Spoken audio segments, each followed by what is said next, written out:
நீர்நிலைகளுக்கு அருகில் விநாயகர் கோவில், அதாவது சிறிய மேடை அமைத்து அதில் ஒரு விநாயகர் இருக்க மாதிரி அமைச்சிருப்பாங்க. இதுக்கு என்ன காரணம்னு பார்த்தா, நீர்வழித்தடங்களின் மூலமாக கடல் கடந்து உலகம் பூரா பயணம் செய்யக்கூடிய நம் தமிழ் சித்தர்கள் சென்ற இடத்தில் நீர்நிலைகளுக்கு அருகில் அல்லது அங்கே ஒரு நீர்நிலையை உருவாக்கி ஒரு குளத்தை வெட்டி ஒரு மேடை அமைச்சு அங்கே ஒரு குட்டி விநாயகரை உட்கார வச்சுட்டாங்கன்னா, இந்த இடம் தமிழ் சித்தர்கள் இருக்கக்கூடிய இடம் அப்படின்னு அங்கே உள்ள மக்கள் தெரிஞ்சு இவர்களுடன் இணக்கமாக இருப்பாங்க.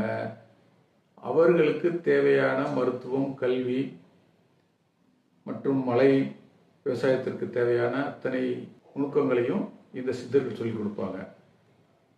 இதுதான் அந்த விநாயகர் நீர்நிலைக்கு அருகில் உருவானதற்கான அடையாளம். ஒரு நீர்நிலைக்கு பக்கத்தில் ஒரு பிள்ளையார் கோயில் இருக்குது அப்படின்னா அங்கே ஆசீர்வாத சித்தர்கள் இருப்பாங்க அப்படின்றது அடையாளம்.